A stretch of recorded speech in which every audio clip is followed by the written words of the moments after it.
Good morning, and thanks for joining us for day 6, last day of our course. Here on the screen, I just have a reminder about our community agreements. Everyone has been pretty well behaved to date, so we don't need to go through them. You can just peruse them on screen. On tap for today, we are going to go through, I pulled together some rough sketches or drafts, simple strategies for our 2 campaigns, the mangrove conservation and the debushing campaign.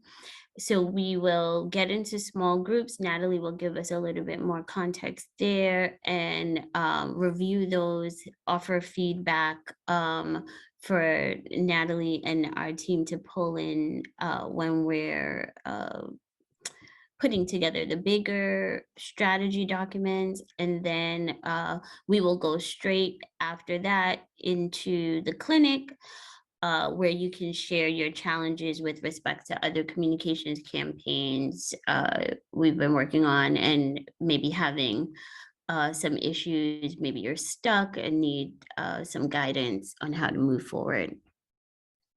So that's what we have on tap for today. Also, our end of course evaluation, we would like to do probably in the last 10 minutes of class today.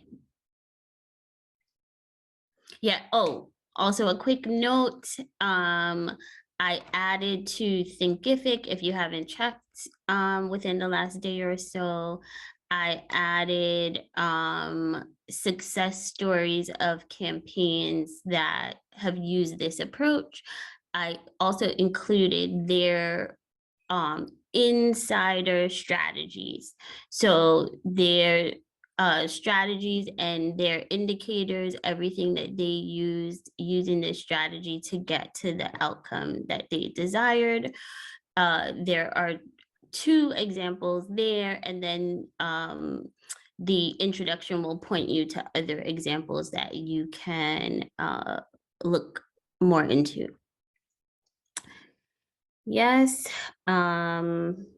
Yeah, so on that note, I am going to turn it over to Natalie so she can introduce our group activity. Should I keep my share screen up, Natalie? Yeah, that's fine. It's not a big deal. Okay. So good morning, everybody. As Michelle indicated, today is our last day. I think we have one new person who may not have joined before, Natal, but welcome. I really can't remember if you were at the other sessions or not, but in case you haven't been, just a little note about the workshop that we've been doing. Basically, this is a workshop sponsored by the Jeff IW Equal Project in support of the Grenada NEA. And what we've been trying to do is build communication capacity for the uptake of the Grenada National Ecosystem Assessment.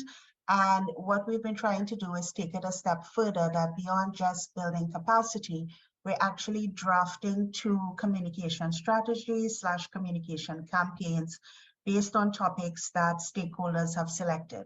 So as Michelle has indicated, one group has been working on trying to make a communication campaign to make debushing practices a little bit more sustainable.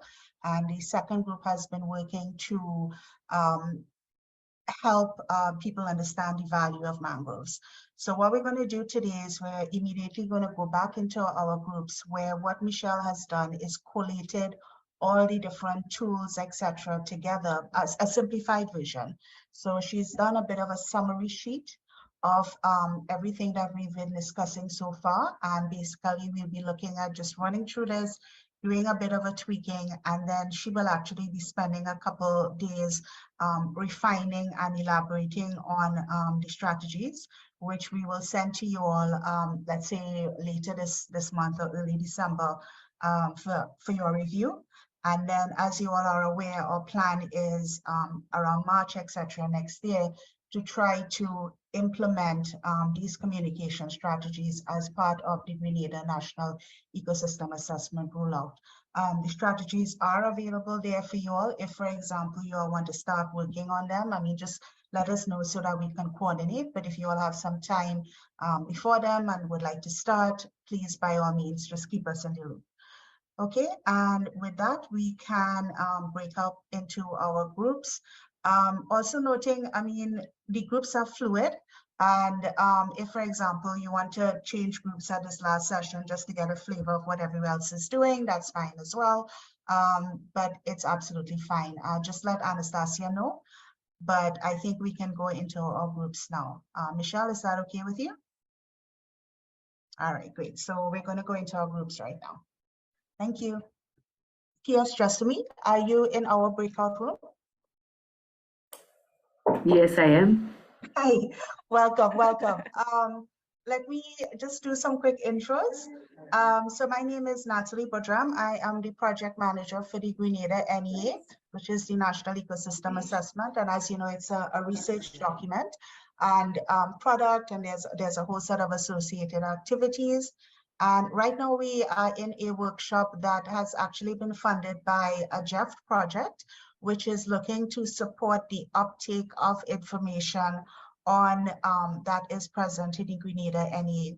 So what we've been doing is we've been talking to different stakeholders about topics that are of interest to them, that we have information and facts and statistics on in the Grenada NEA, and that we want to communicate on.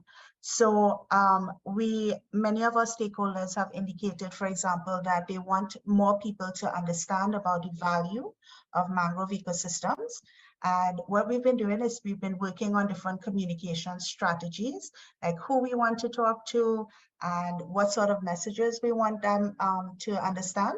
So for the mangrove value strategy, communication strategy, stakeholders have suggested that two important target audiences are one, community groups, so that they understand the value of the mangroves in their communities, but also we want to bring a little bit more awareness among different ministers in Grenada, and in particular, maybe the Minister of Planning.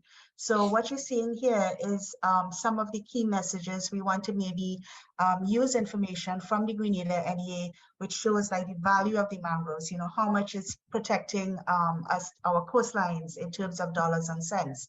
So what you're seeing here is us talking through what we might be able to do. How do we approach the minister to have conversations with him to just sort of bring about greater awareness at the ministerial level.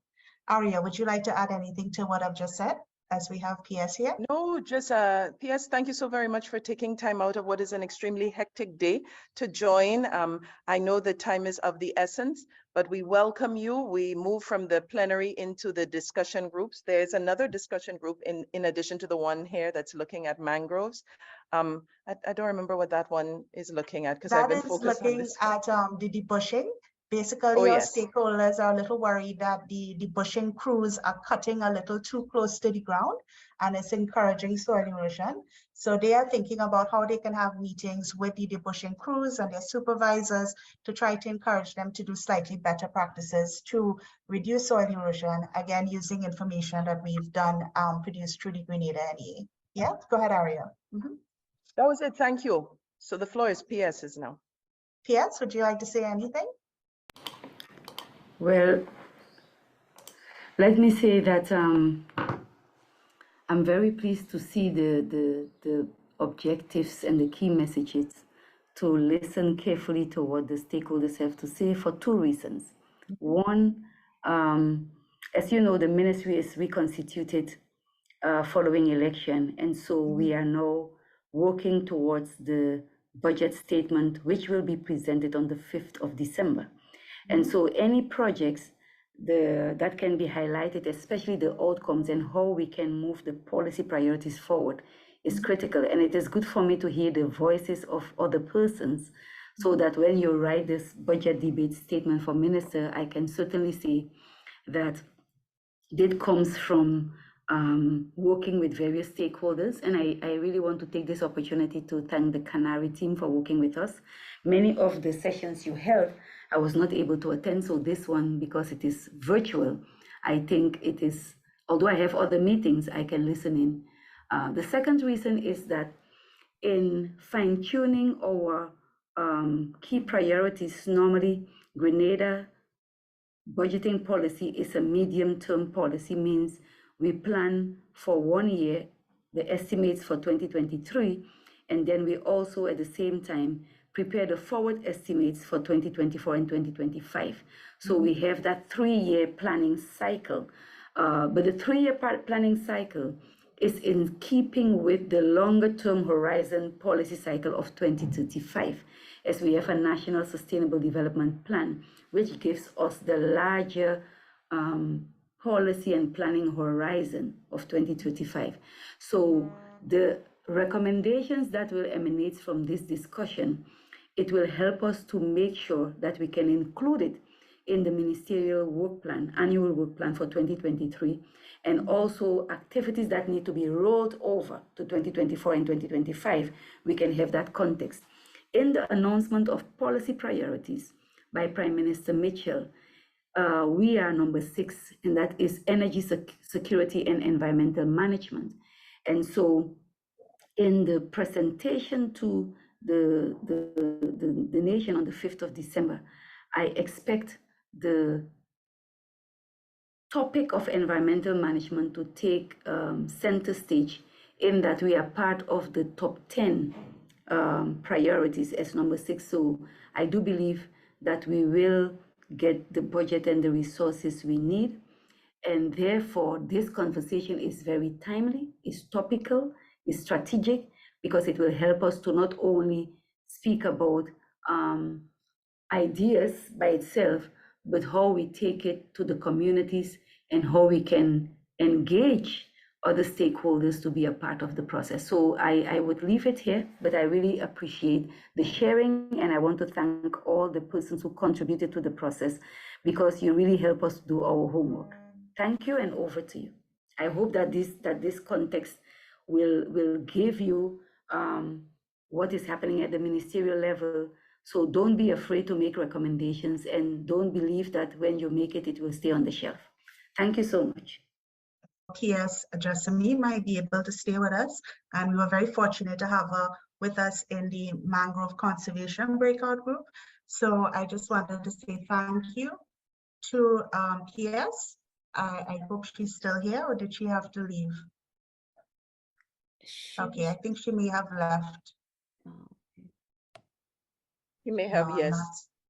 Yeah, okay. I didn't get an opportunity to thank her for being here. Aria, can you please convey your thanks? I sure will. For... I sure will. Okay. Okay. All right, great. All right. So we can then proceed. Okay, Michelle, over to you. Natalie or Aditi, did you want to share how the discussion went in your group? Who's going to do that on your behalf? Aditi? Aditi, are you okay to do it? Sorry, yes. Are you seeing my screen? Yes, we are. Okay, great. So we did tweak our communication strategy. So in terms of objectives, we wanted to show that, or wanted to highlight further that we can be leaders in pioneering action in terms of mangrove conservation. So this can be the push for Minister to go forward with our campaigns, being pioneers in that area. One of the points highlighted was to emphasize the legislative policy needed for mangrove protection. And this can be championed by the Minister. PS and Aria also highlighted that the work is currently being done on this. So we already have the ball rolling here, and we have existing policy and legislation as well. In terms of key messages, we added a few points to the 3 key messages we had. In terms of livelihoods, food security, we wanted to highlight the importance of mangroves to future generations. So this can appeal to bringing on young persons into our campaign. We did inform our key messages and tailored messages with information from the NEA, but again, was just brought up as being important to highlight the services mangroves provide. So acting as the buffer, providing resilience towards hurricanes. And the last point we added here was that we can lobby the Minister on the view that mangrove forests should be kept intact, because there is a push towards agriculture ongoing in mangrove areas, and kind of towing the line that while recognizing agriculture supports livelihoods, we need to also highlight the benefits that alternate livelihoods can be achieved from protection of mangroves, and also highlighting again the services provided by mangroves. Some minor points we added was again highlighting the link to future generation or tailored messages, bringing cabinet briefings as a product to engage a wider audience. So all ministers would be aware of our campaign, and in terms of evaluation, we just wanted to make sure our communication was clear and there was sufficient, sorry, the typo, sufficient information to enable persons to understand the message and take the messages forward. So I'll pass to Natalie or the group to add any other points, but that's it from me.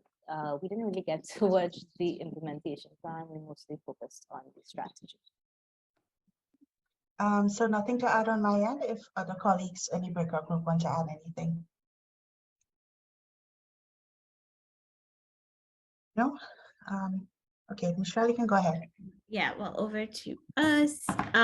So we did a brief review of our comm strategy, and we did make a few small changes.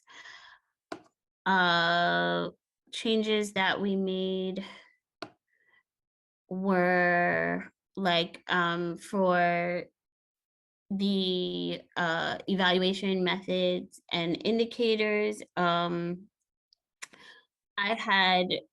think I had put leave minimal vegetation here, where we're looking to get people to make pledges, the supervisors and the crews, to not disturb the soil or to leave adequate vegetation. But I think I had put leave minimal vegetation, thinking, okay, people will leave something, but Hayden rightly pointed out that people may not make that association. And so in using terminology like minimal, that they would continue doing exactly what they have been doing, which is taking everything out. And so we replaced minimal with adequate. We were pretty straightforward with the fact that some of our messaging needs to be tweaked based on research. And so we still loosely committed to the messaging that we had developed in past sessions, with the caveat that should time allow, we would go back and do, or as the campaign is launched and continues, we would go back and do necessary tweaks to the messaging based on research. In terms of evaluation methods and indicators, we were looking at media coverage and pledges from our target audiences that they would act more responsibly. And then that's from the crews themselves. And then for the administrators or the managers, we really were looking at trying to enroll or engage them as advocates or champions. So looking for pledges from them to help us to convey that, one, they understand the issue of cutting too low, and to pledges from them to help us advocate for change in policies. And looking for that kind of support across communities. Yeah, so that is what we did on our strategy. Not too much heavy lifting there. There's one message, a tailored message that we would like to revisit. None of us had the wording to kind of get it to where it needs to be. So we just highlighted it as something that we need to come back to. So in the messaging under land clearing and debushing, specifically the key message, land clearing and debushing need to change, prevent soil erosion by the way we chop each day. One of the sub messages was, once gone, our fertile soil will be gone forever. And we thought forever was a bit fatalistic, but we did not have the words, like we were not sure, should we put a time frame? Should we say we'll be gone for this generation? We were unclear. So we left it kind of to be revisited. Yeah, so that's what we did on our strategy. And then in terms of implementation, we had quite a bit of debate. Well, not debate, but lively discussion about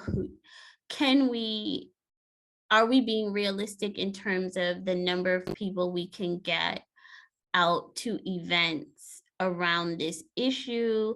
How much sensitization has to happen even before we launch the actual campaign? Or do we need to build in a period of sensitization using the campaign messages for the campaign to ultimately be effective? So that took up probably the last 10-15 minutes of our discussion. So where we are now is trying to figure out, what do we do in terms of sensitization? How do we who do we need to be looking at from an influencer standpoint to build up sensitization to the point where we will have people coming out to the events that we are doing for the campaign? So that's where we left it there. Thoughts, feedback on anything shared from either of the two groups? Hayden, did I correctly capture what happened in our group? Did you want to chime in at all?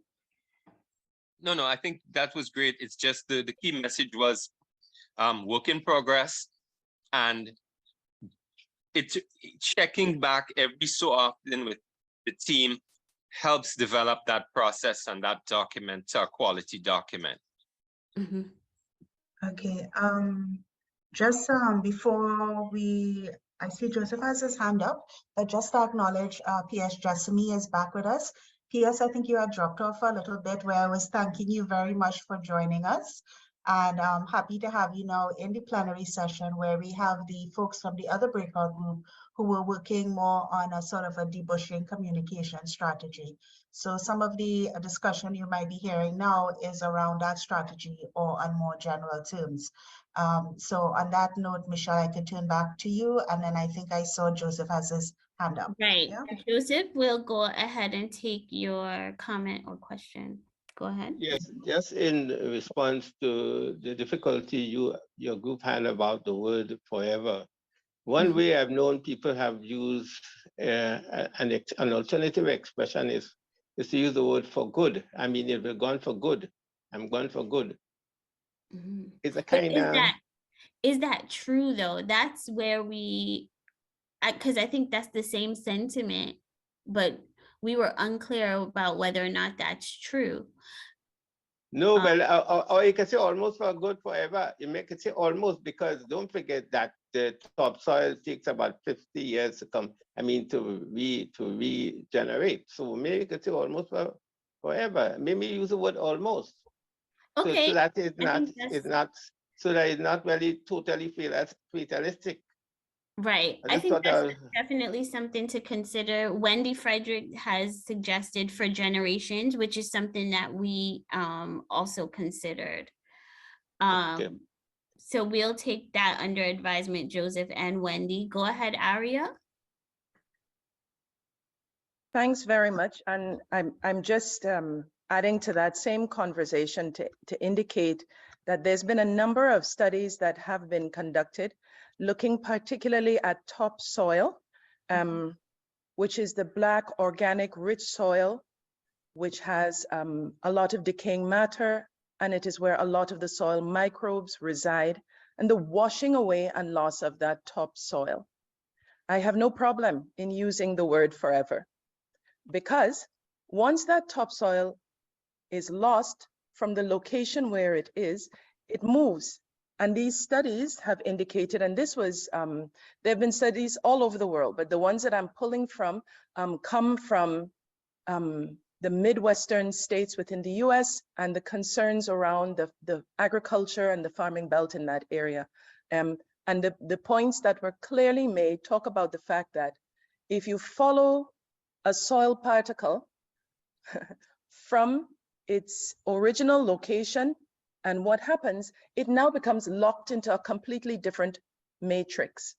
It may end up going into the river, moving down into the sea, becoming part of multiple layers on the seabed, eventually contributing perhaps to oil or gas. That's the forever that we are talking about. And these are the issues now that a very simple tagline conveys.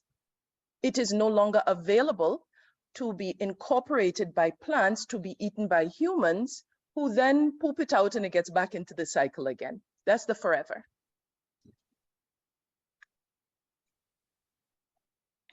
Okay, Aria, thanks for sharing that. I think Ian and Hayden are backing you up in the chat, saying Ian saying, I think for good is justified because the topsoil does not return but is replaced by new soil, and Hayden saying, yes, Ian, accurate, yes, Aria, accurate. So maybe we do use forever or for good, right? That those are both terms up for debate that ultimately when implementing we can make a decision on. Go ahead, Aria, again. We have some people from the Ministry of Agriculture, and again, I highlight this in the context of the recent Natural Resources Bill, which follows on a very robust land policy and the issues surrounding lands and our soils as being a cornerstone for civilization. I mean, I don't want to go back to when we moved from being hunter-gatherers to be able to stay in one location, and how important it was to be able to grow things on one location instead of running behind various species wherever they were migrating to. So we can go way back and trace the importance of soils from there. But I'm asking whether it would be possible for someone from the Ministry of Agriculture, because of this robust land policy and now what is being discussed in the context of natural resource management, where land is a key natural resource, to weigh in on this discussion. Well, I'm gonna put Maybe Laverne, yeah, or someone in forestry. Again, the cycling of nutrients, the cycling of water in watersheds lies squarely under the ambit of forestry, and forestry is part of the Ministry of Agriculture and part of this land policy that was passed a little while ago, and the efforts now to discuss natural resources. Forestry plays a key role in the management of natural resources. well, certainly if they're not available right now to weigh in, Aria, we will touch base with them after the course so that we can get their inputs. We are going to send the strategies when they're at a greater stage of completion out for comments and feedback. And certainly if anyone wants to weigh in before we do that, also welcome. But yeah, we welcome thoughts on this particular issue that Aria has raised and underscored for us. Yeah, so Laverne and anybody else who works in agriculture daily that wants to weigh in, please let us know and send us your feedback or comments on it. So on that note, I think both the implementation plans and the communication strategies are in a good place to be moved forward. Natalie and I will work on them and then send them out to you guys again for comments and feedback. And so now that we have taken what we've done over the course of the 5 sessions and kind of have a product we can work with and tweak and adjust, we would like to offer you some time to work through issues or challenges that you're having with other communications plans that you are working through or have worked on and were not happy with the results, or you've had some challenges, right? So now is a good time for us to get into that clinic mindset. I am just looking for just trying to get my slides on screen so I can give us some prompting questions. Right, so just to remind everybody that while we are focusing on communication strategies, focusing on the Grenada National Legal System assessment information, in previous sessions, I know you all were raising issues that you all would have had in trying to do other campaigns or other communication around environmental issues. So as we have our expert here, we are making some time during this last session as promised, that if you all want to talk about any of the other communication efforts you all have been making on other topics, even if not relevant to the Grenada NEA, Michelle and also Melissa are here to be able to provide some advice. So Ian, for example, I know you've been working on various anti-littering, recycling type communications to the general public, to different groups. This is a good time to ask any questions. I know Hayden sent in some stuff that he wanted to talk about or communicate on involving conks. So all of that we can deal with right now, as we have offered to do in this last session. Yep, absolutely, Natalie. Thank you. Hayden, do you want, since So you, Michelle. oh, are you guys hearing me okay? Yes. Okay, Hayden, since you sent in your materials on your 2 campaigns that you were working on, do you want to just brief the group quickly and then tell us specifically what you'd like some guidance on so that we can help? Okay, sure. Thanks for the opportunity. So one is the fact that for the last 20 years, I've observed and done some basic research that the juvenile of the green conch species is consistently harvested pretty much year-round, but even during the season, they're harvested by the conch fishers, sold, and they continue unabated. I've had some interactions with the Ministry of Fisheries, and I've had interactions with the Coast Guard. I've actually reported persons actually in the act of harvesting these species to the Coast Guard. And unfortunately, the Coast Guard reported to me that this was a separate species, which is absolutely incorrect information. So I've come to the conclusion that it's a widespread issue in Grenada that, for example, there's not very much information going out from the ministry in terms of hunting seasons and the actual species, but there's a significant deficit in understanding the life cycle of the conch and the fact that there are not multiple types of conch species in Grenada that are existing and being harvested as they are. So I have interest in creating a campaign. It's just that I wasn't able to get it to a stage that I think the group can discuss it based on your training over the last 5 sessions. But basically, I would be interested if anybody has any information, any feedback for me in terms of who would you target with this information in terms of generating a campaign? Who would be the persons you think are the correct persons to target for something like that? And also, what might be the methods of targeting these persons in terms of, how do you communicate with, for example, conch fishers and the sellers of the conch flesh, and also internally within the administration, who would you target in terms of talking to get some action going? Thanks.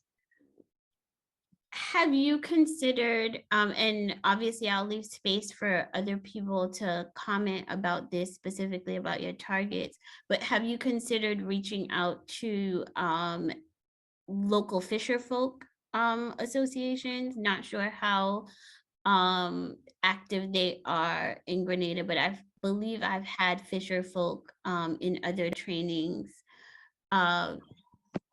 organized, and they tend to be pretty good about getting information out and sensitizing their folks. Thoughts about that, Hayden? Yeah, they're on my list to target. But for example, as I said, for years they've used whether or not it's a strategy on their part or it is generally misinformation. This thing about a separate species. So when I talk directly to the persons that are doing the harvesting, they're telling me it's a separate species and that's an adult of the separate species. So therefore it's legal for them to harvest it. So I am not necessarily the best person to, I think, maybe to address those folks. So the issue is of the concretizing of the information that the ministry puts out, that this is in fact just one species, this is in fact the life cycle of the species, therefore you cannot harvest these species. And of course, there's all the other narratives in Grenada about poor people have to eat and they're just trying to feed their children and all those other issues that I'm not well addressed by myself, being in the socioeconomic segment that I currently exist in. Okay, is it possible then to target, because I think part of the issue you're highlighting is that the ministry is not putting out enough information, or the information the ministry is putting out is not getting to who it needs to get to? Am I hearing that?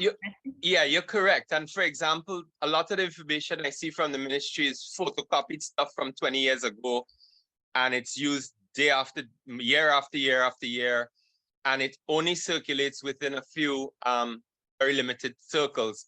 So for example, I peruse social media and I would see people happily having barbecues on the beach and eating these, and I will reach out to them and they almost immediately say, oh my God, I didn't know. And then they become at least non-participants in the process. But for example, it goes across species. I mean, I've seen people cooking lobsters as small as crayfish, and I was basically told that they're Cornish lobsters. So a lot of misinformation is out there. And I don't observe an active measure of trying to correct it, trying to facilitate reaching a broader audience. And I'm not blaming anybody. I know of and appreciate and have experienced the incredible resource and technical limitations within the ministries. So myself, I am volunteering myself to take this as a personal campaign. Of course, at some point in time to develop it to a point of seeking the ministry's blessing, and maybe they mainstream it, but I am putting myself forward as wanting to take this on as a small step that I can do to contribute. Okay, well then in that case, if you're not looking to the ministry to spearhead the campaign, right? In that case, putting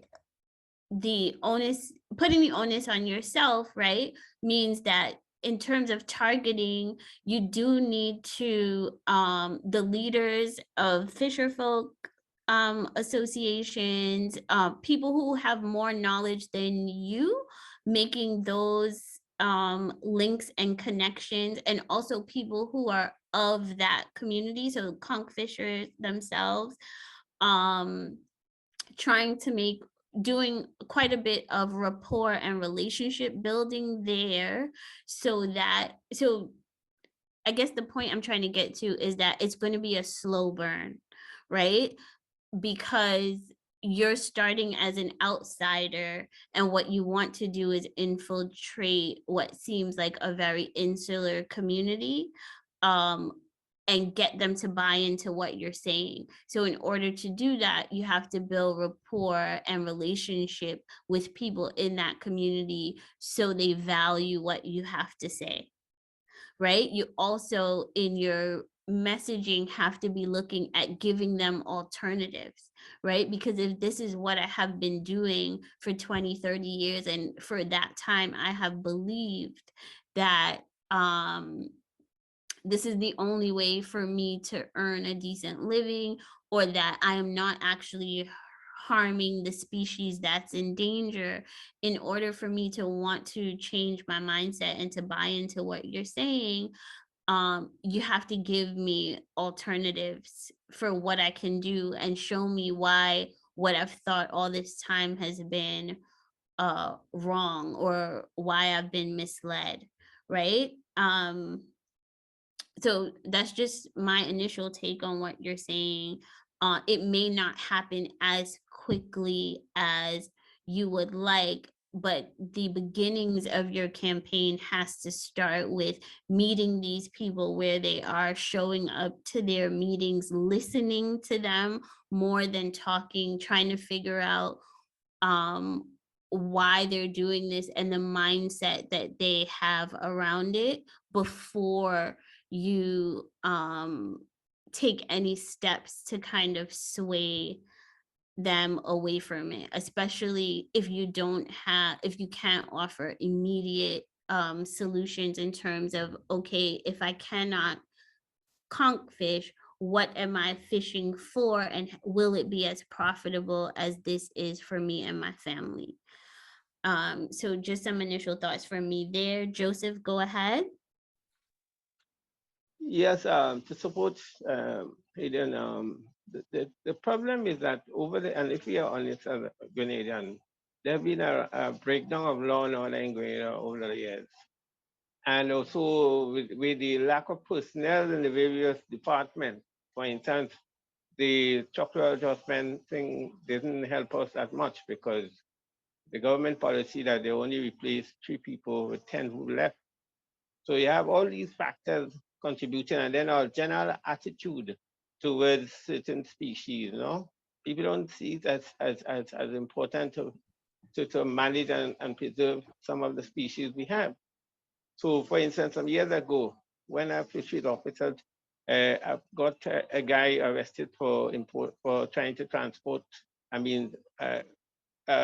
lobster to Miami, the magistrate told him, is that all you have to do? Go and do your work. You have to go and inspect people's place or something like that. So I think things have changed since that time, but the whole attitude of the whole society, including the legal sector, we need to really ensure that even the existing laws are there, even though they are archaic, is enforced. And if that is the case, then we could begin to update and do things that is important and urgent. I'm told that in the case of fisheries, the government have hired or we hired or brought back somebody who has quite a bit of knowledge in the fishery sector. If that is true, I think it's good for us so that there's some level of administration there.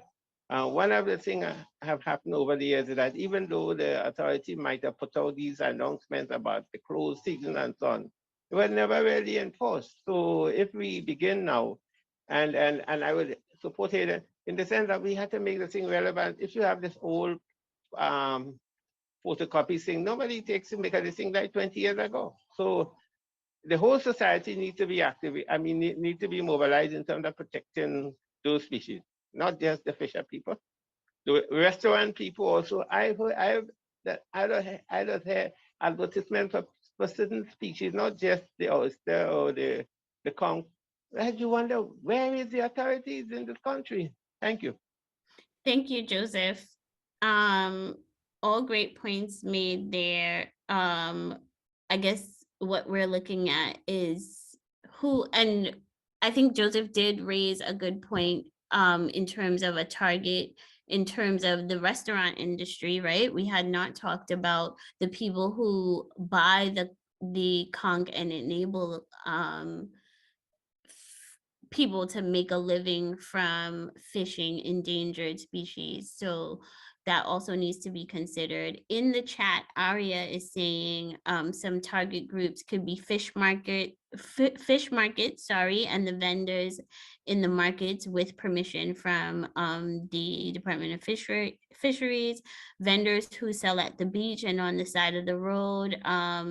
For example, Wester Hall Secondary School near Petit Bagay, supermarkets that buy locally and the police academy for the new recruits to be aware. So in terms of the police academy, Ari, are you saying so that they can better enforce the law? Yes, and to sensitize them.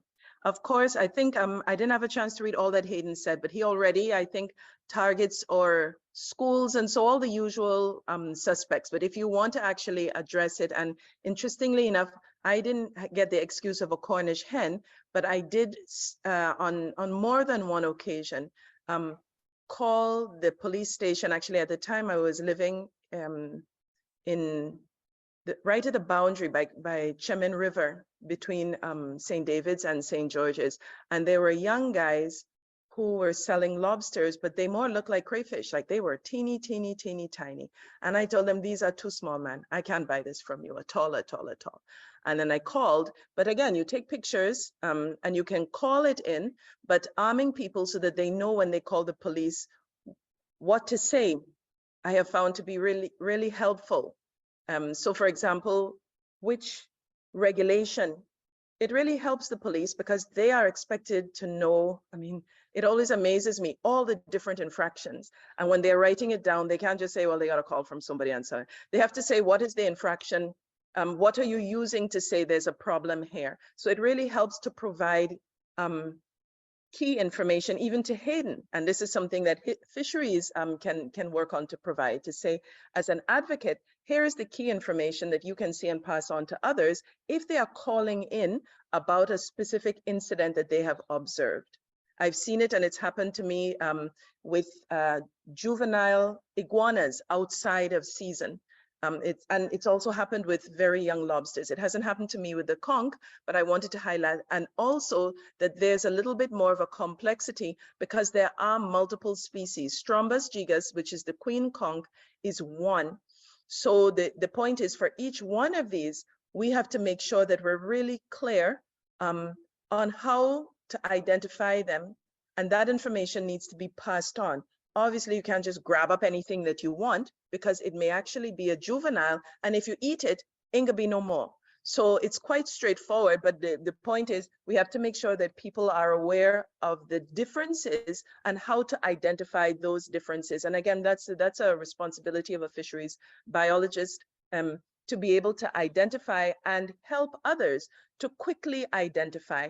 Again, because you'll get persons who may not know but want a quick buck, pulling in all kinds of things that should not be, and claiming that these are all one species. But unpacking that species issue is also very important, because if this goes to court, we must be able to have the ducks clearly in a row. And what do they say? The ignorance is no excuse. So it becomes very important to arm people well, because ignorance is no excuse. Absolutely, Aria.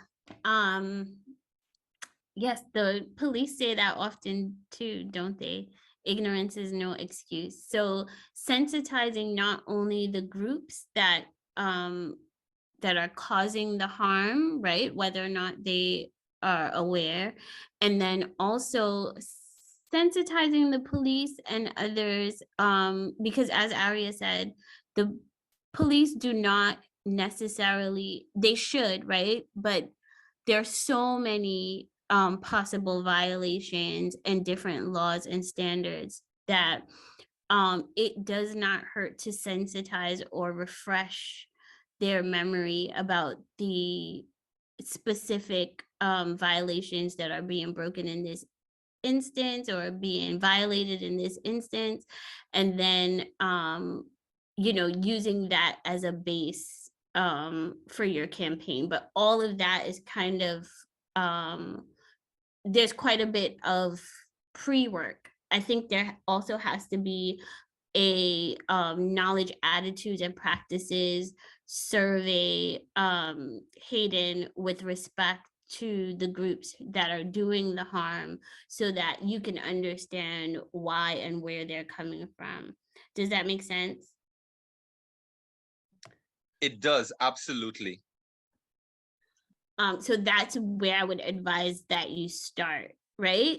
Kind of having, like, you can do a CAP survey, or you can do focus groups with the different potential targets we've identified here, so you have a good baseline for where everyone is starting, and then you can identify gaps in the knowledge you have or need, and then take that to fisheries for assistance with building the campaign, if that makes sense.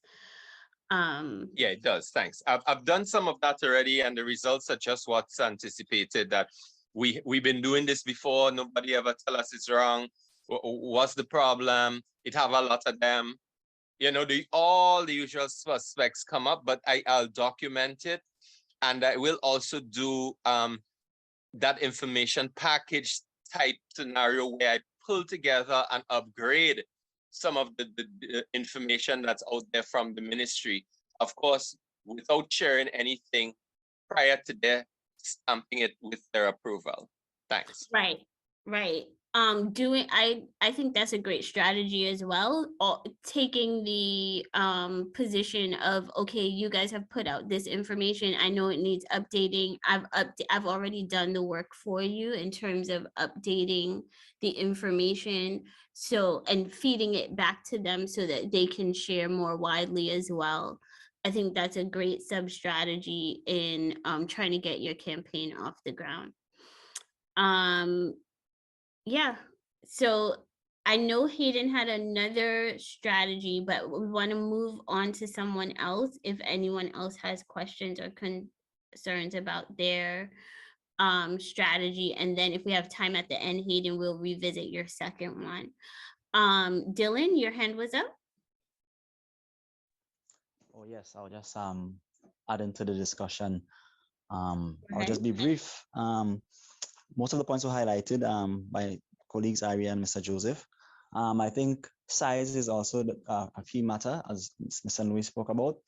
Even in the context of forestry, persons who do hunting, they will hunt like, you know, baby opossum, and it'll be like, when you put that in a pot, you don't know if it's a big one or a small one, you know. So I mean, the public awareness and educating the persons of, you know, harvest the hunting protocols, you know, you leave the smaller one so that it can grow older to reproduce, which you can get more wildlife species. You leave them for reproduction. It have times that they will hunt the same conch. It might be other species that might be have young, and they'll hunt it, and they don't really care. So I think that the building the awareness is critical. The updating of the same laws and legislation, we need to do that because as time changes, you know, we need to have our legislation in place to protect our species. That is some of the critical areas that I see that have been spoken about by our colleagues. So I think I would not go much further on reiterating them. Okay, thank you, Dylan, for that contribution. I hope that was also helpful to you, Hayden, as you try to determine targets. Did anyone else have an issue or a campaign they've been working on and that they've been stuck on and need some advice or guidance how to move forward? Oh, go ahead, Aria. Sorry, this is not in response to the other campaigns. I just wanted to use the opportunity to put in a 5 seconds tag to say that this is where molecular work really helps, because a lot of times people cut and clean and then they'll tell you, that's not even what we have. And now on island, because of the dealing with the pandemic, there are a lot of PCR machines around, and people understand a little bit more about polymerase chain reactions. And I've had on more than one occasion when I've asked someone out of season if they have iguana meat there, they've told me no. And I would be careful, because as a molecular biologist, I know easily how to extract the DNA, check it quickly, and after that, you will be heavily fined. So it's time for us to move into the 21st century, and in the arsenal, also utilize the molecular tools that have been available to us for some time. Everybody knows about their use for Who's Your Daddy. The same molecular techniques that are used to determine paternity are the same ones that are used to say, yes, this is Strombus, this is the queen conch. yes, this is an iguana, and this date is outside of season, and yes, this is a lobster. And things like, you know, whether it's been kept in a freezer for months or whether it's something that's been freshly caught and only in a freezer for 1 or 2 days, these things can now be quickly identified. So so there isn't an excuse for not enforcing. And the point is not to catch people and lynch them. The point is so that people know beforehand there are good reasons why it is that we are trying to manage. So I'm just putting a plug to say it's time for us now to start to use the molecular tools. SGU uses them all the time. They have a big vet clinic, and many of the medical students are familiar with use of PCR reactions. So it's time for us now to apply that to wildlife. There are many other islands from the Cayman go right through that are using this now, and it's not rocket science. So I just want to highlight that. Thank you. Oh, thank you, Aria. And maybe that is something that can be advocated for in some of your campaigns. Yes, so maybe I will be advocating for that to be used as part of our arsenal. Right. Thank you for that.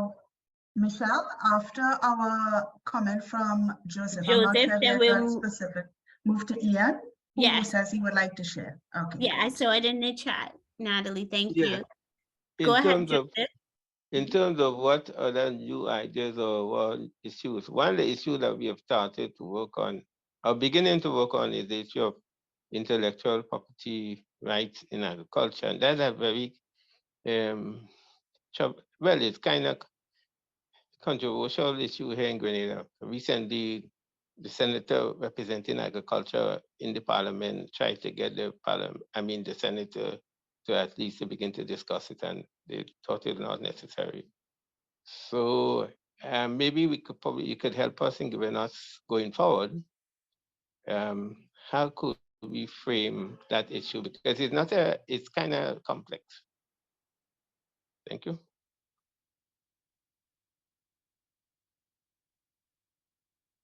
Are you there? Yeah, Hello? I'm here. I'm here, Joseph. I'm sorry. Can you reframe? Sorry, can you restate your Okay, I'm saying that you asked for any other issues, and I'm saying one of the issues that we are taking on right now, my organization, is the issue of intellectual property rights in agriculture, which is kind of a new thing for people even in parliament. And we think that the time will come that we really find a way of for the proper governance of not just intellectual property in agriculture, but the whole genetic and biological property rights. I mean, I can't even, it seems like I can't even articulate it as probably even maybe the senator couldn't articulate it as probably, which is the reason why the people in parliament struck it down. What does intellectual property rights in agriculture look like? Are you talking about ways or methods of doing things? What do you mean? No, but that's why I'm pitching that here, because you asked is there anything, and this is something we intend to take on, because we feel that there's need in front. For instance, the government of India initiated a campaign or process many years ago for the Indian farmers to register the varieties and so on and whatever. And I'm saying that we don't have any system here. And the senator tried to initiate that in Parliament. So right. So Joseph, I was just going to add to what you're saying. Michelle, what Joseph is talking about is something Aria is an expert on. That's about access and benefit sharing. So, well, access, benefit sharing, genetics, are there special varieties of a particular crop in Grenada that needs to be protected because you don't want an international agency to come and exploit Grenada's genetic resources? Aria, could you maybe chat a little bit about this? Because and tell us if there's anything that your department division is doing regarding this. I know this is a pet topic of yours. Yeah. Yes, but my headspace was in a different direction, I admit. So I think, and it's a really important topic. So I really thank Mr. Antoine for making the effort to raise this. At this time, Grenada is identified as having really rich resources that are tied to traditional knowledge of how to use those resources. Public education and awareness to help people realize the value of that becomes extremely important. Why? Because from year to year, we have multiple groups, usually universities, who visit. They collect samples. In some cases, and this ranges from the archaeology, the rich archaeology in Carriacou that we have every year for many, many years, seen universities come, they collect information, they collect samples, they go back, they use this information, and it guides their knowledge and policies without benefiting Grenada. And people are aware of this in a certain way, but now with the internet and the age of accessing information, it has now become really clear that there are a lot of publications about Grenada. So for example, when we were preparing the National Ecosystem Assessment, we spent about 4 months right at the beginning amassing huge amounts of publications, and it was amazing to see the amount of publications from Grenada's blind bank snake, not captured by a Grenadian, captured by an American who visited an island, found the species, documented it, collected a little bit of the tissue to do further work on without any knowledge of people who were local, carried it back and had multiple publications come out of this. Now for us, that benefit sharing includes helping us to make good policy decisions. And so raising awareness amongst the Grenadians that the bush to you may be just bush and the beach is just a beach to you. But the point is that for others, it represents an opportunity to access key resources and to utilize those resources. This is currently a very, very big and contentious issue that has arisen within the biodiversity context around 2016. And between 2016 and 2020, it became extremely contentious in the context of agriculture because advances meant that they could come to Grenada, take a few leaves off of nutmeg trees that had very large nutmegs, but we knew may have the phytochemicals that are not so useful, as well as take smaller nutmeg leaves from smaller nutmeg trees, pack them away, dry them, pack them away, or even do within their hotel rooms the extraction, because once you remove the DNA from a tissue, it no longer is a biological contaminant or treated as toxic. And that DNA can then travel in a stable state anywhere in the globe.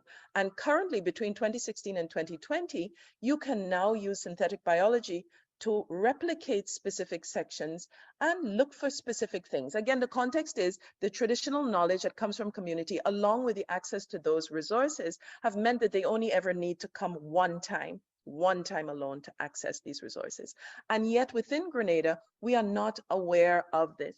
So building that awareness and understanding and valuing of the bush around us, of the species around us, and the potential uses that they can have. I mean, we have very good examples from Bahamas and from St. Lucia, where very small invertebrates that are found commonly in the seagrass beds and in the coral reefs are being used by Estee Lauder. And in fact, the Best Commission, which is the Bahamas Trust Fund, every year gets a ginormous amount in settlement based upon the fact that they very quickly queued on to the fact that these guys were coming, collecting this, doing research, and had found things that were of interest. They started as a university, sold it to themselves, a few of the researchers as a third party, that was then sold again to researchers in Estee Lauder. And when they came back to ask the Bahamas for more, they immediately grabbed them and said, oh, no, no, no. You're not doing this the way you've been doing it before because there's no benefits coming back to the country and we didn't even know this, so shame on you. And as a result now, they now pay in a huge amount. And this is one example. The same thing has happened in St. Lucian, with St. Lucian biodiversity. But again, it's that increase in awareness that actually what we have has great value. And the knowledge that we have passed down on that together with those natural resources, can quickly unlock things. So where normally a pharmaceutical company may say it takes them X billions of dollars to go through, sequence, mine, and then figure out, a whisper from an older person that says, well, actually, pity bomb is really used for this particular thing. You understand? This combination means that very quickly, research and development can move much further ahead. And it is that awareness that this is actually happening now and is happening far quicker, and that the benefits are now recognized as needing to be shared with local communities where it arose in the first place is well known. So that is the context for raising the awareness on island. And in fact, the NIA seeks to do this in a number of chapters, but in our values chapter, there's a huge effort for that. Awesome, Aria. Thank you for sharing so fluidly on that. And did you see Melissa's question in the chat? I doubt you did. Let me read it for you. She says, thanks, Aria. I think the starting point for any campaign around IP rights for agriculture would be to define what that would mean. Are we saying that foreigners cannot enter the country to extract samples without permission or without the knowledge of Grenada, or not at all? Right. So, you know, again, I am not so well versed in the bigger picture, which is what Mr. Joseph was talking about, which is the whole view of intellectual property and how it should be treated. And that is not only for things that you create in your head, like songs and poems. People are familiar with that, and books, but their intellectual property is a huge umbrella that includes other areas. And I thank you so very much, Melissa, for that question. That is part of the questions that need to be unpacked in Grenada.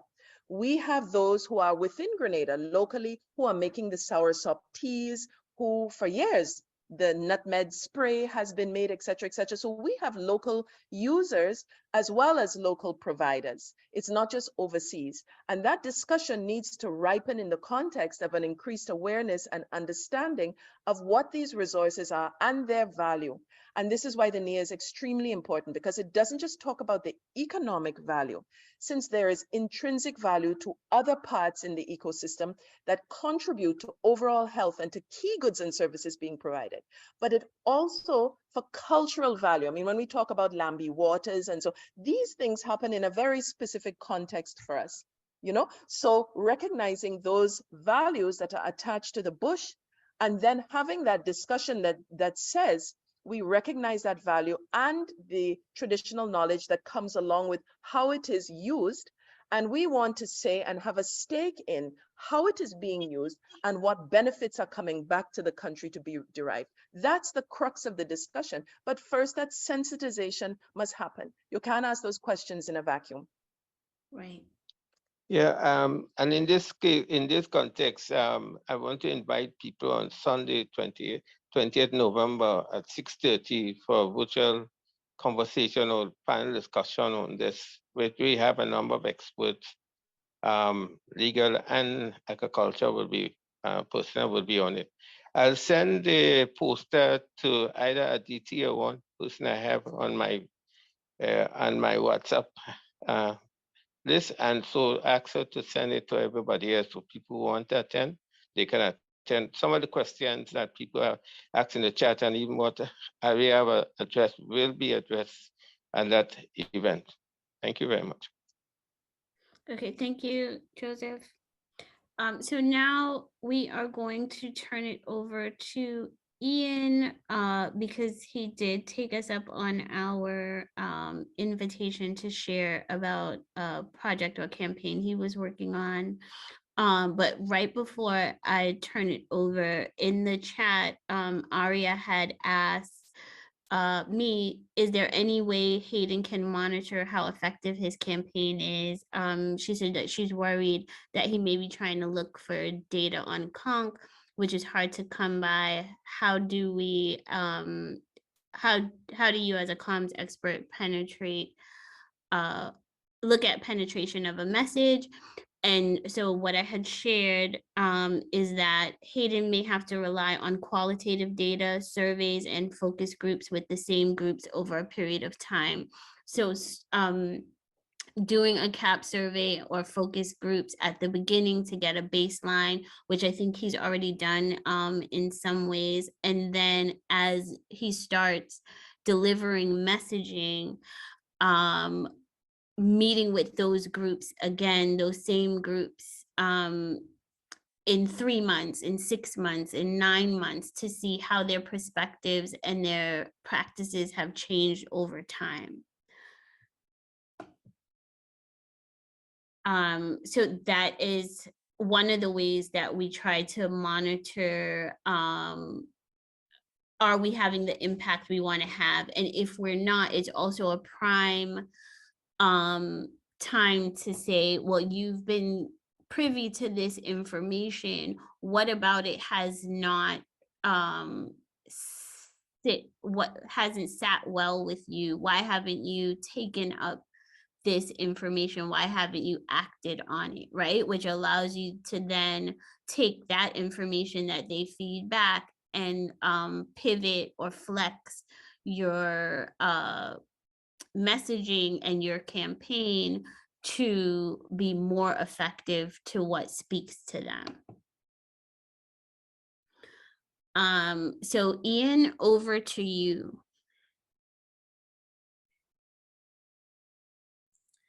Thank you. How embarrassing. Hello, everybody. I'd like to tell you, I think, more probably about intentions than achievements, and you can maybe comment on how to turn the intentions into achievements or why some of the intentions are doomed to failure. We've been going for quite a few years. Grenada Green Group focused entirely on stopping people dropping litter, not doing pickups, but trying to cure the disease, not the symptoms. For years, I think we did the wrong thing, and that has partly been identified by this course. And I thank you for confirming that we've done the wrong thing in many ways. We wrote articles for newspapers, only to find that the articles were too long and abstruse, and the newspapers aren't read very much, indeed aren't even available outside a certain area.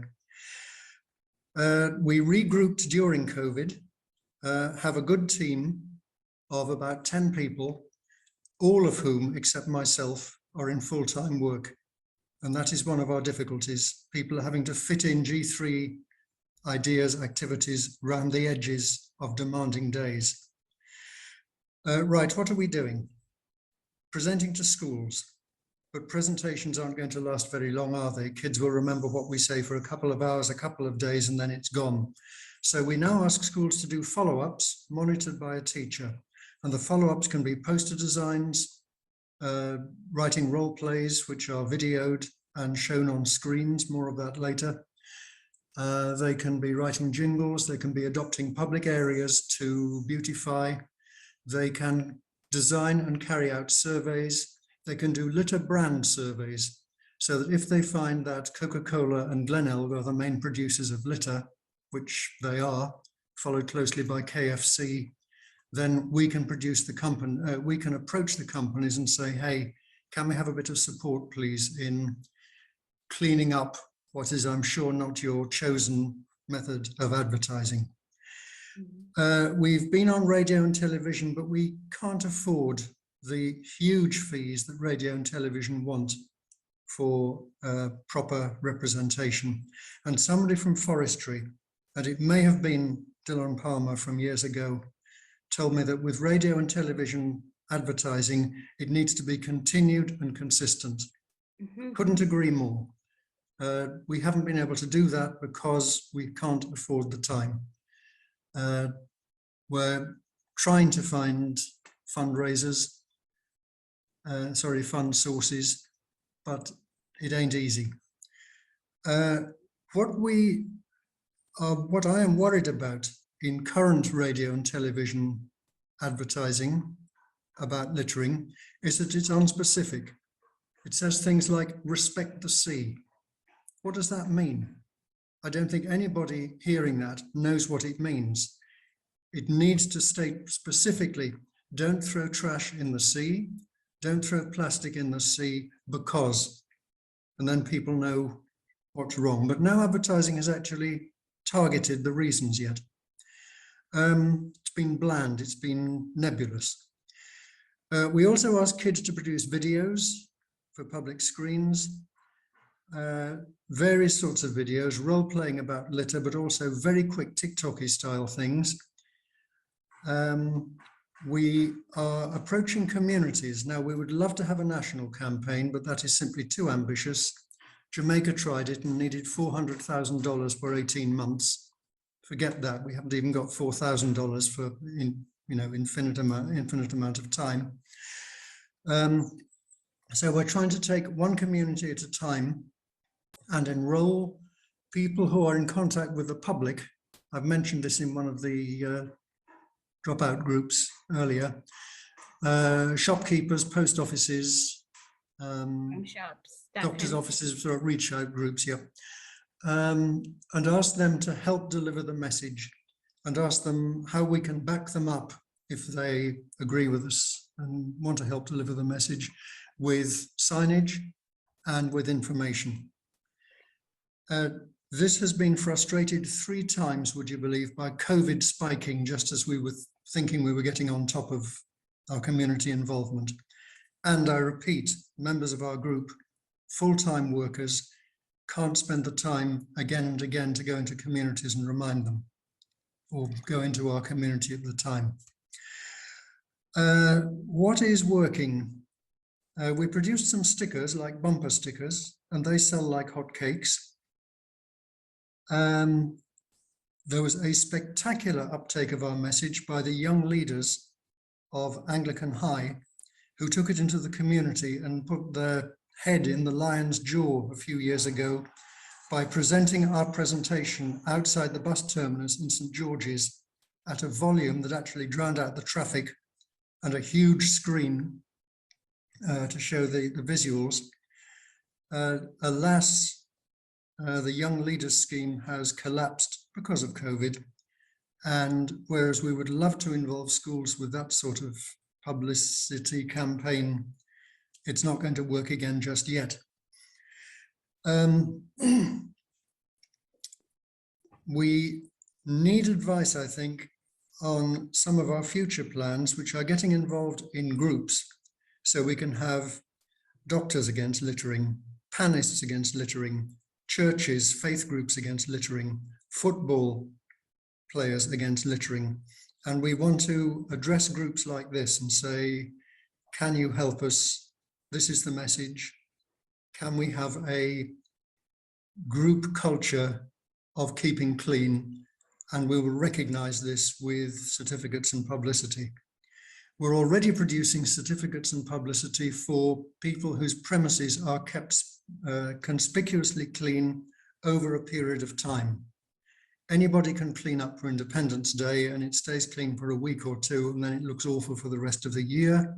We want to be able to unobtrusively inspect areas several times a year and say, yep, you've remained clean for quite a lot of months, have a certificate, have some publicity. Hayden, for the 100th time, I find myself echoing you. I am not the best person to do this. I am an elderly foreigner who is going deaf and at the moment is having severe mobility problems thanks to an agonizingly painful hip. I can't even drive the length of the island now.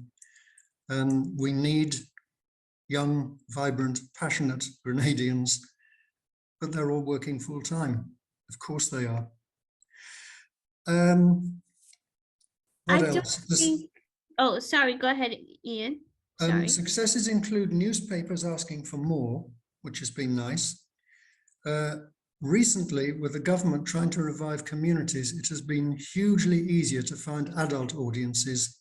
And we have now 3 times addressed community groups with politicians present, indeed convened by politicians. And we are getting the message across quite successfully.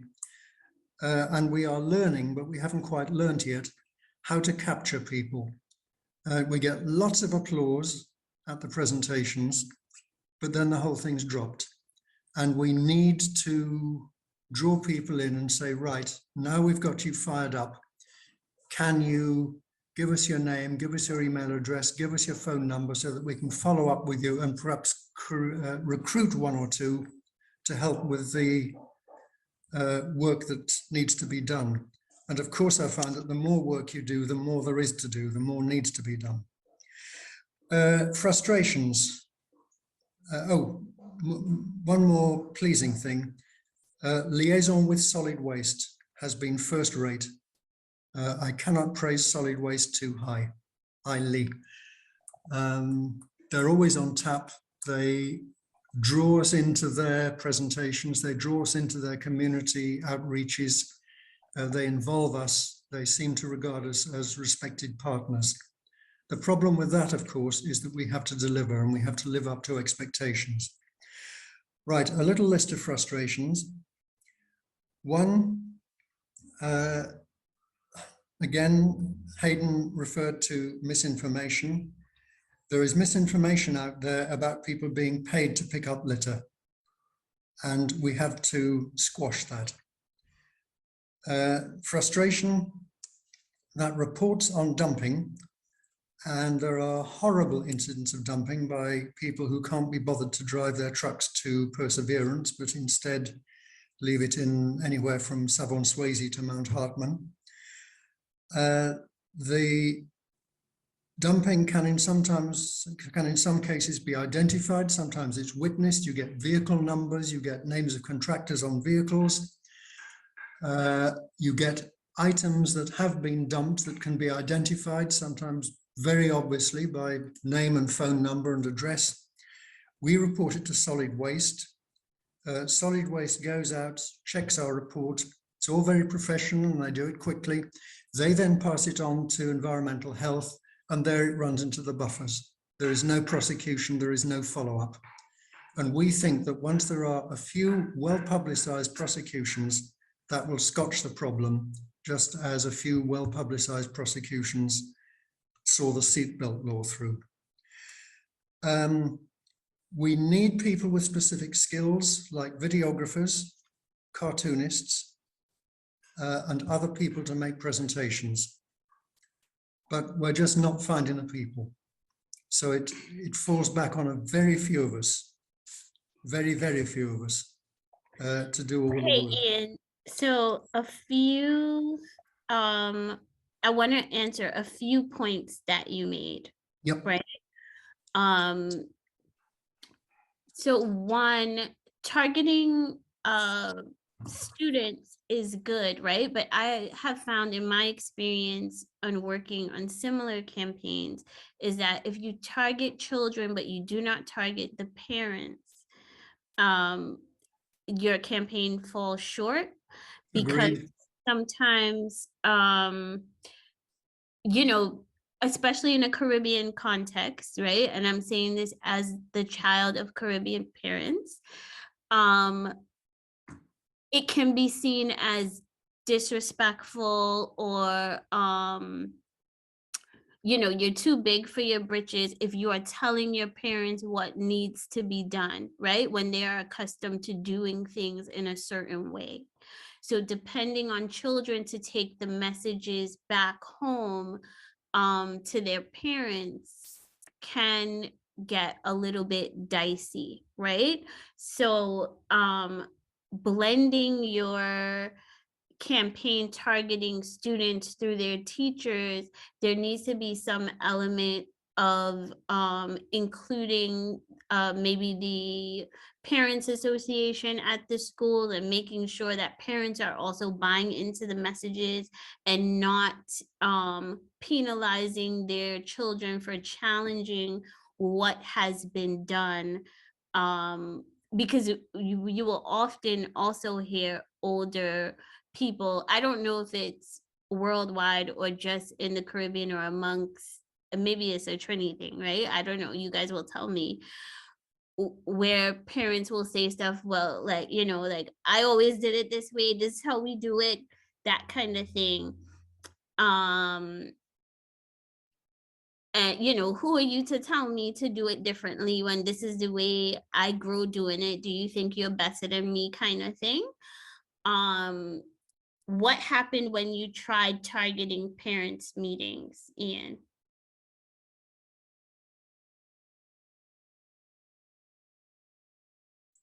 Sorry, I'm having to react to switching the microphone on and off. The difficulty is convening parents' meetings. We've approached the Secondary Heads Association, we've approached various primary schools, we've approached one preschool, and they say, yes, yes, we will involve you with parents, and they don't. So what we're having to do is use the community meetings as parents' meetings for the time being. Right. And the okay. community meetings, surprisingly, the last one had an audience of 300. Oh, And wow, that's really good. the response was quite extraordinary. A lot of applause at several junctures in the presentation, and that was all adults. Okay, so that is promising, right? My other point is to your messaging, right?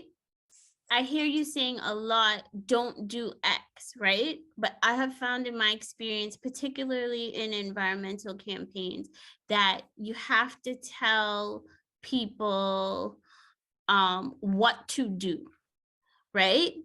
So if you're saying don't do X, what should I be doing? Show me a model or tell me what I should be doing instead of, you know what I mean? So instead of saying something like, don't drop your food waste out of your car, hold your food waste until you get home and can dispose of it properly. Right? Yeah, we're already doing that. Okay. Okay. And then, so Melissa is asking, are you capturing the emails of the people at the meetings that you go to? The emails, phone numbers, contact information? Yes. Okay, and then what are you doing with that information once you have it? This is all very recent. Following up, writing to people, asking them sending them information about the group, because we got an introduction to G3 leaflet, and sending lists of things that we would like help with. Oh, somebody writes bus conductors and drivers. Wow. On the 13th of December 2018, a bus driver stopped very close indeed to me, 18 inches away, and threw quite a lot of candy wrappers out of the bus that landed at my feet.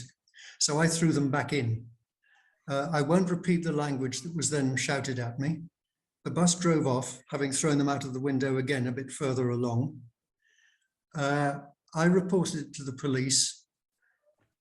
And again, there was absolutely no follow-up. And I take the point that you made today about the police needing guidance on how they can follow up. Exactly. They But don't always know.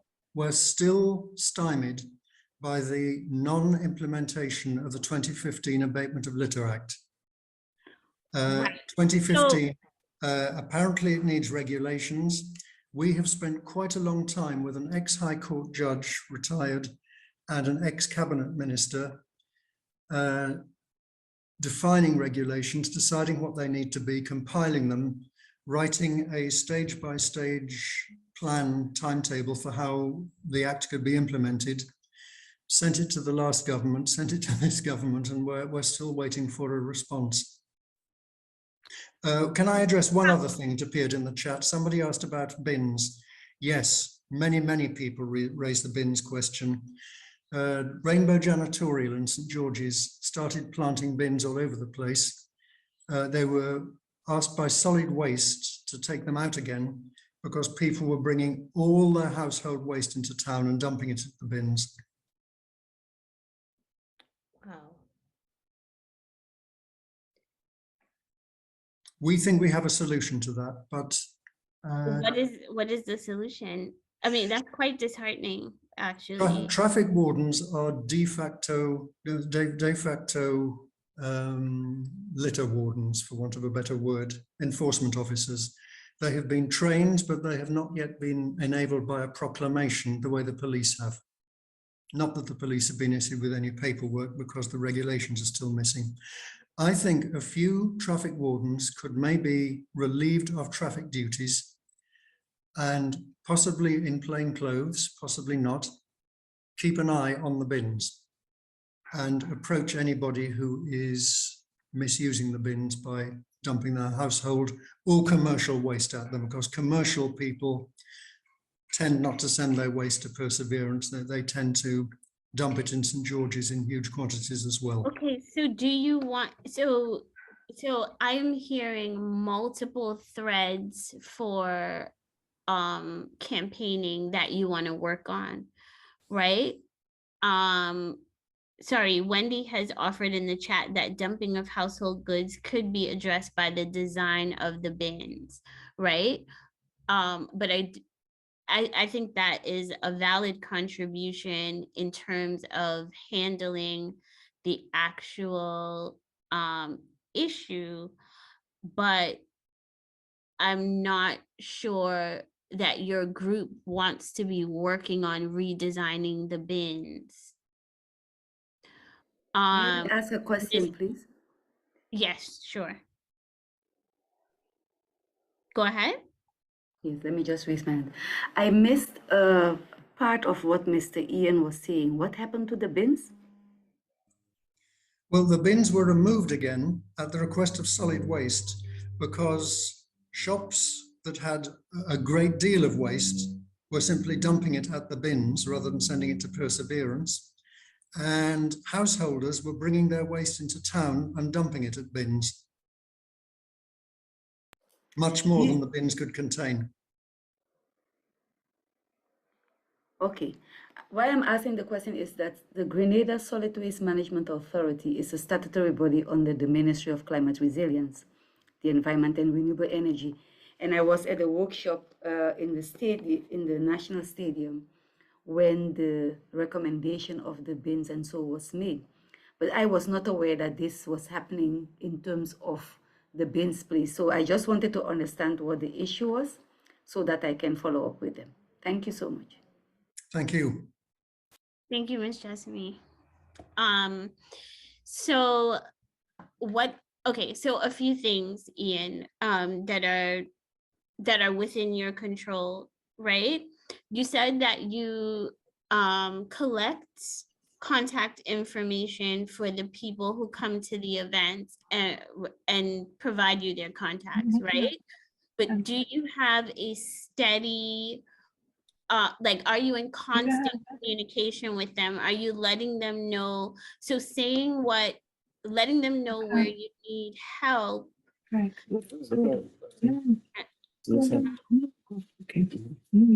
sorry, guys. Can whoever is talking? Yeah, I think, yeah, the person has muted. Thanks. Okay. So just one point to that, right? You have to kind of take the approach of constantly engaging people and keeping them informed about what you're doing, right? And where they could fit. So not just saying, hey, we need help with this, right? Well, it's really about building a rapport, right?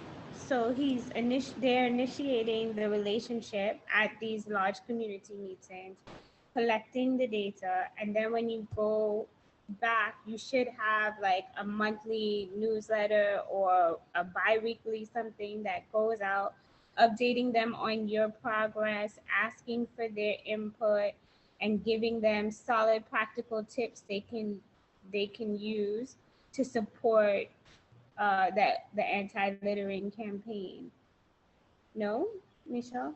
Yeah, that's exactly the point I was getting to, Melissa. So I'm trying to, I guess I was trying to get from Ian whether or not they've considered that it is a rapport and relationship building thing. You can't always have an ask at first, right? The idea is to engage people and let them know that you appreciate and value them and you want to share you want to share what's happening with them and why it's important for them. And then as the conversation continues or the relationship builds, they build trust in your organization and they show that they want to work with you, then it's like, okay, well, we could use you here for a couple of hours. Or do you understand what I'm saying? It's kind of, I mean, I know it's a slow burn. I know it is not the Well, what quick. Michelle's really saying is that you need to have a little bit of patience with it, but also if you send 2 things out a month, one thing should have an ask in it or a practical tip, something that they can do immediately that's going to aid the campaign, right? But both things cannot have an ask because people stop reading if they feel like every time they have some communication with you, you are asking them to do something or needing them to show up somewhere.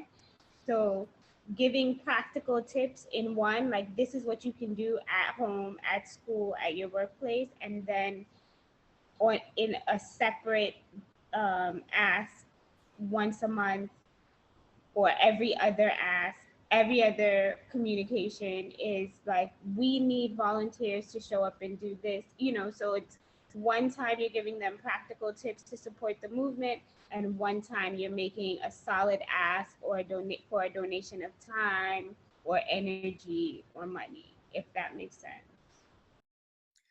Excuse Yeah. me. Good. I would love to hear what Nikolai Boyk has to say. Yeah, I was Okay, gonna. so it's not Nikolai, but Nikolai and I are in the same room. So to avoid any feedback on our microphones, we use one computer. So it's Myrna Julian, Communications Manager at Grenada Solid Waste Management Authority. So I had my hands up just at the point where Mr. Blakey made the comment regarding the removal of the bins, and Miss Permanent Secretary, Mrs. Marina Jesme, was asking for clarity. The issue is that the communal bins are located in communities where we do not have access to residents due to impassability of some of the roads, there are no turning spaces, etc. However, once we can access these communities for curbside collection service, we do consultation in that we do an evaluation of the community to determine whether they can access the bins, whether they are in agreement for the removal of these units, because sometimes wherever these units are located, they contribute to a number of problems, including public health risks. And these bins were acquired when the authority commenced operations in 1995 under the Ministry of Health, and there was about 65% coverage of the island for garbage collection service. We've since moved to approximately 98% coverage, and some of these bins are actually obsolete, and they are contributing to a number of problems. Apart from the harborage of rats and vermin, etc., they are used by some commercial houses for the disposal of commercial waste.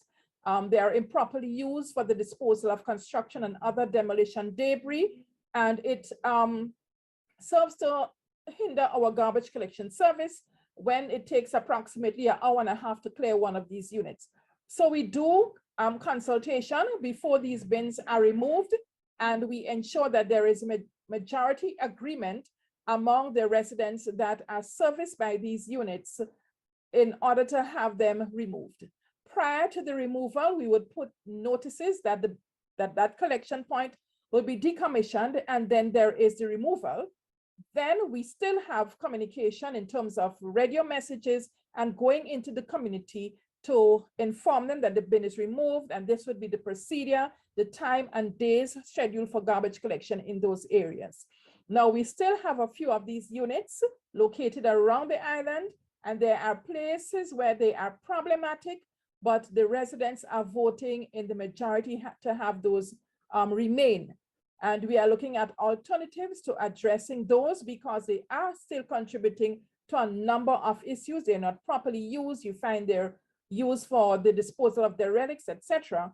And we still need to address those through communication through public education initiatives that are sustained and that are intended to get into these communities so that we can get buy-in in terms of better management of waste and an understanding of what we need to achieve. Now, the authority is now 27 years old and we cannot continue to be collecting garbage, right? We are looking at waste diversion and we need to break out from just garbage collection service to the sorting of waste, right? So that we are going to commission at the beginning of 2023, the use of the color-coded bins, first of all, in our towns as a pilot to encourage waste diversion and to address the whole issue of the impact of improper waste management and littering in our towns, etc. And we are going to then move on to the communities, addressing especially some of our challenging waste types, those that have been impacting the marine environment and so on, through the same introduction of the color-coded collection system for waste. First, in the compliant communities. There are communities that are very compliant and that are ready for such waste diversion initiatives, and we are going to start with those. So this is the direction in which we are moving to address the whole issue of waste management in Grenada. Okay, thank you for sharing. I just want to be clear that no one was challenging why the bins have been removed.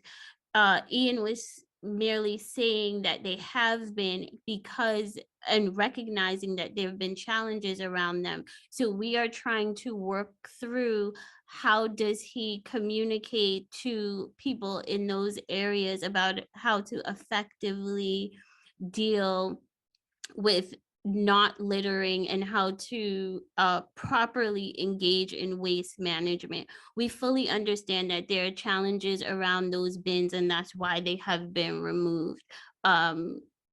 No, no one is saying that they shouldn't have been.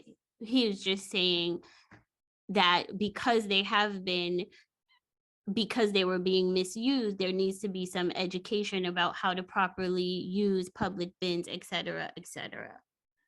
Okay, noted. Thank you.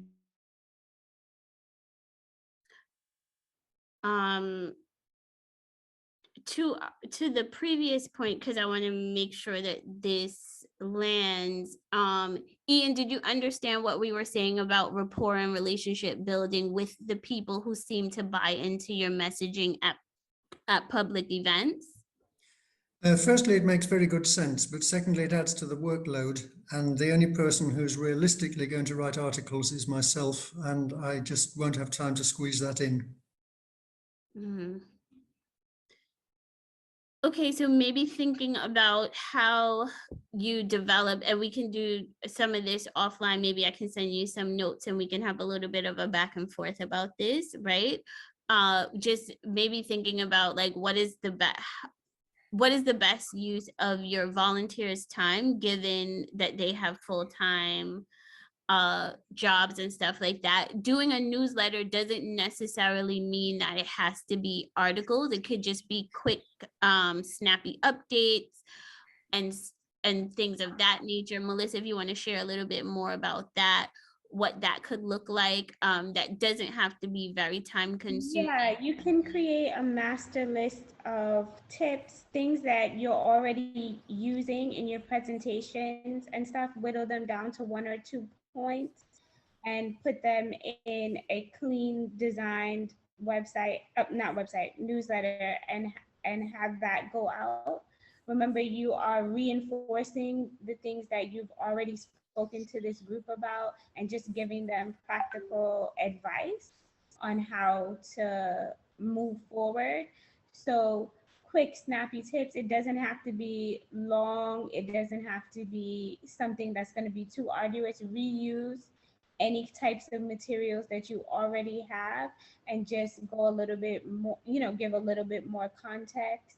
Speak about areas where littering is particularly bad in the country and what they can do to cut that down, how to properly use bins, all of those things, and I'm sure you already have all of this information at your disposal. So it's about repurposing, and you should be using one piece of content or material at least 2 to 3 times, because it is about driving home the point. So it's about rephrasing things as opposed to writing new material.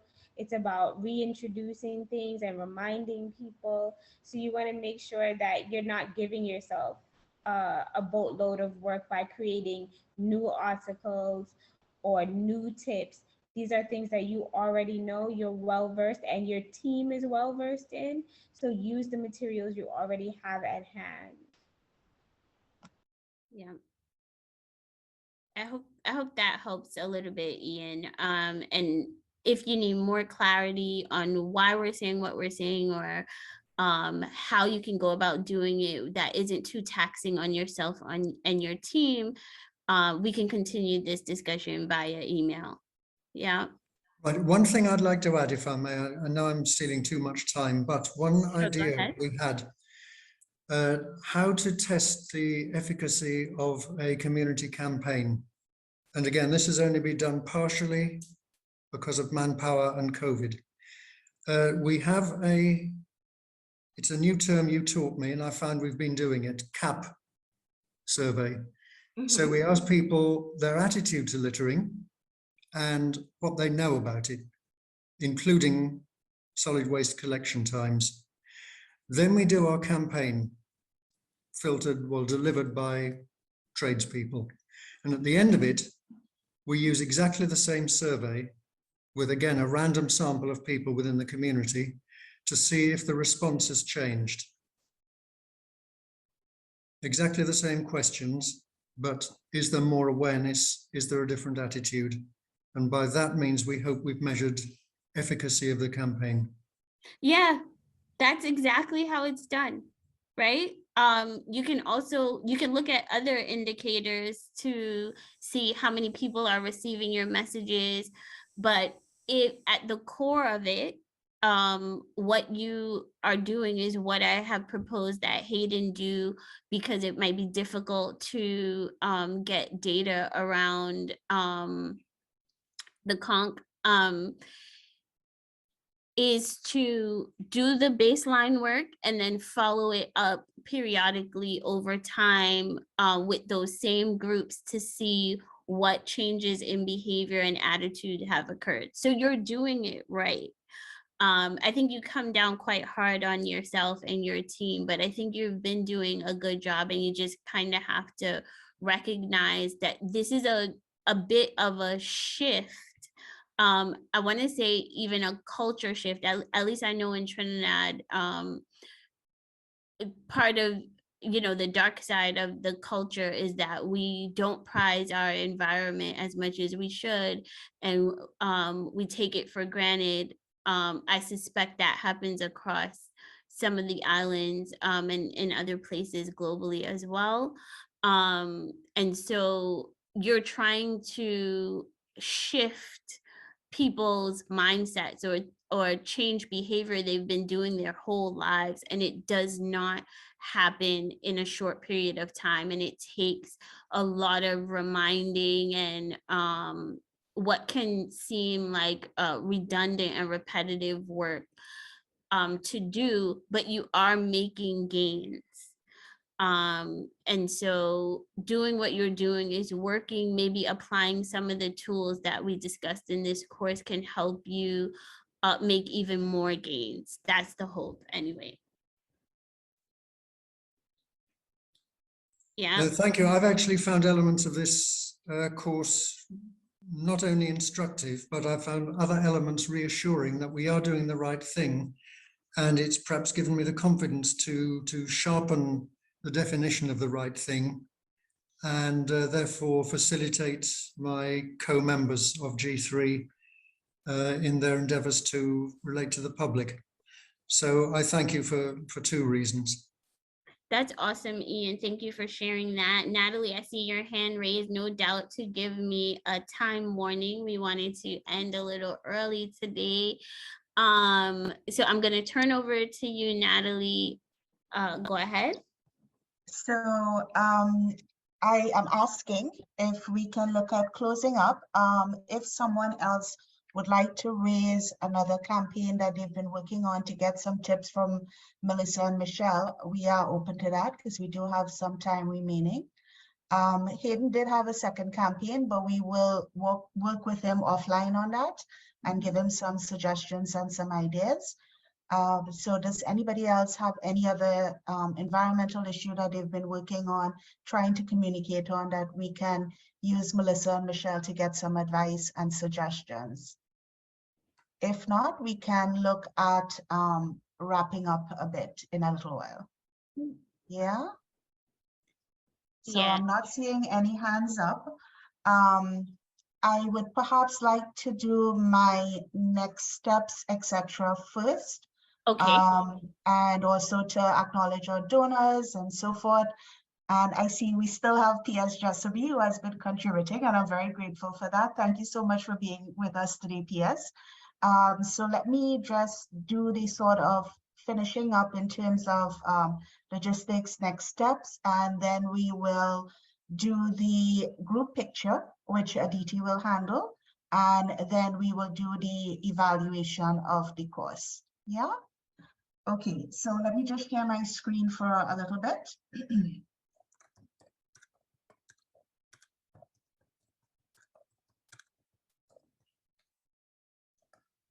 Great. And can somebody confirm that they're seeing?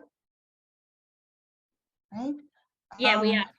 Okay, Sorry. great. So just to gratefully acknowledge our donors for this course, that this course on effective communications for Caribbean civil society organizations is funded by the Jeff IW Eco project, and I'll talk about them again.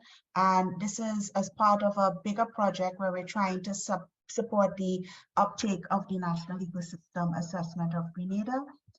And as I've noted before, we have the Grenada NEA, which is ongoing right now, and that is funded by the government of Germany through the ICI initiative.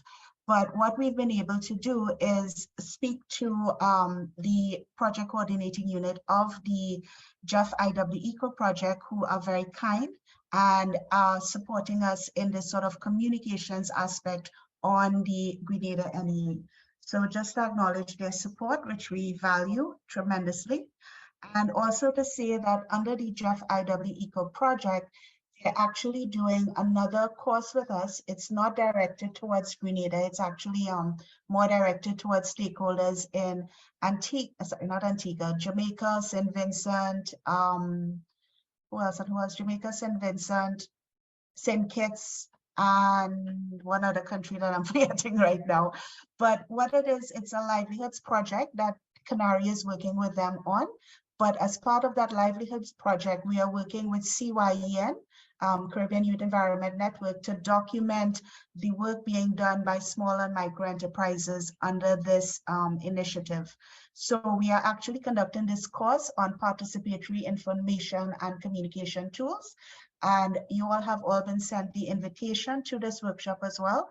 I know we're hitting you with one workshop after another, but recall in this course, we talked about some of the products and platforms, and this is an opportunity to learn a little bit more about possible products that you all can use in your work, including how to do photo journals, GIS story maps, participatory video, etc. So if you guys would like to participate, you all have already been sent the link. And I actually also want to ask a question because I've been thinking to add another component. And like I said, the donor, Jeff IW Eco, they're very flexible and supportive. I've been thinking about asking Michelle to maybe do one more session under this. She's not the main trainer. The main trainer is actually a lady called Candice Ramkisoon, who is our a staff member. But I was thinking of having Michelle do something along the lines of social media, or perhaps like writing press releases or something like that as one more session. Can I get an idea of interest if we were to, for example, do some tips on how to effectively use social media or something like that as another session? Is there interest? Can you all give me some feedback? under this additional course by Jeff IWECO? Any feedback you can in the chat or otherwise? Is this of interest to you all? All right, Hayden is interested. I need one more person to say it is interested before I give Michelle more money. All right, we have two persons. Michelle, we will talk about this. All right, so we're likely to then add one more session to this course with the donor's blessing, and we will talk more about how to use social media to communicate environmental messages, etc. Okay, great. All right, so that's a follow-up course. In terms of follow-up from this course, as we've indicated, Michelle and I will be working on fleshing out those communication strategies a little bit more. We will send to you. Okay, we have Melissa Marine, sorry, PS Jessamine. Yes, of course. The invitation is widespread, and we will communicate to your staff through ARIA to participate in the second course funded by Jeff IWECO. Great, that's good to know. So in terms of this course, what we'll be doing is, as I said, Michelle and I will work on the strategies a bit more and then send them out to you for comment. And then the intention is when we roll out the Grenada NEA starting from about March next year, we have the general rollout on the information in the document as a whole, but also we will try and focus on these specific communication topics as part of that overall rollout. So look out for us, bear with us. Everybody's really packed right now with a bunch of things, but we'll try and get the, never too much, okay, Claudette. We'll try and get the draft COB strategies to you all later this month or perhaps early in December. Okay, so I think that's it from my end. If nobody has any additional questions or comments, we're going to leave on the evaluation form note, but just a big thanks from myself to Michelle for the great job that she's done with this workshop. Thanks to the Canary team and Melissa for all their support. And thanks to all of you for being here for 6 sessions and all the hard work that you all have been doing. It is really, really appreciated, and hopefully we can get some progress from this. So thank you from all of us. Please go and fill out the evaluation form. Otherwise, look out for emails from us. And then I expect that many of you will be attending the other workshop under Jeff IWECO on knowledge products. All right, so see everybody soon. Michelle, do you have anything else to add, or that's it? And remember to keep checking Thinkific for all the resources. Yeah. Yes, I was going to add that and just thank everyone for actively participating and, you know, I know it's not easy to, with everything else you have going on, to show up and to be present, but everyone has been so great during this workshop and I really appreciate it. Great. All right, so thanks everybody. Please fill out the evaluation form. P.S., would you like to say any final remarks? No, I think I agree with everything. I just want to say thank you. Okay, thank you very much for being with us today. All right. Okay, bye everybody. Please fill out the form. Bye, thanks.